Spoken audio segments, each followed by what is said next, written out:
Assalamualaikum warahmatullahi wabarakatuh.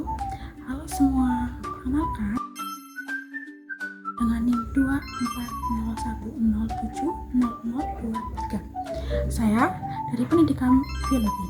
Bahwasanya di sini saya akan menjelaskan tentang simbiosis. Apa itu simbiosis, macam-macam simbiosis, dan banyak lainnya. Simbiosis adalah semua jenis interaksi biologis jangka panjang dan dekat antara dua organisme biologis yang berbeda, baik itu mutualisme, komensalisme, atau parasitisme. Organisme yang terlibat tersebut masing-masing disebut simbion, bisa berasal dari spesies yang sama atau berbeda. Simbiosis mutualisme. Simbiosis mutualisme adalah hubungan atau interaksi makhluk hidup yang saling menguntungkan. Contoh simbiosis mutualisme adalah hubungan antara kerbau dan burung jalak, di mana burung jalak memakan kutu yang terdapat pada kerbau hingga burung dapat kenyang dan kerbau tidak merasa gatal akibat kutu tersebut. Adapun Apa yang contoh terjadi lain, pada kuda Nil itu yang membuatnya dihinggapi oleh sekelompok burung-burung kecil tersebut? Tahukah kamu bahwa burung kecil ini memang memiliki kebiasaan unik di mana mereka sering hinggap di tubuh hewan lain dengan sebuah tujuan yang mengesankan. Burung oxpecker akan memakan hama seperti kutu atau parasit pada hewan lain yang dihinggapinya, yang dimana antara kedua hewan itu terjadi sebuah hubungan simbiosis mutualisme yang saling menguntungkan satu sama lain. Burung oxpecker akan mendapat makanan yang berupa hama-hama itu, sedangkan hewan yang menjadi inangnya pun bisa terhindar dari penyakit karena hama di tubuhnya yang sudah dibersihkan.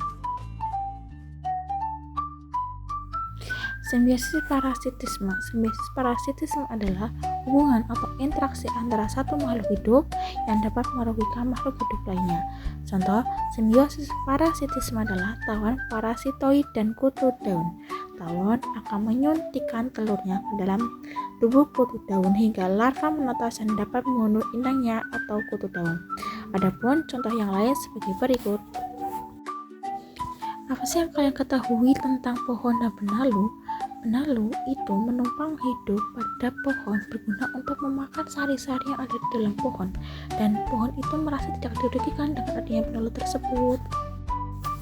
Simbiosis komensalisme. Simbiosis komensalisme adalah hubungan atau interaksi makhluk hidup di mana satu pihak akan diuntungkan sementara pihak lain tidak dirugi maupun untung.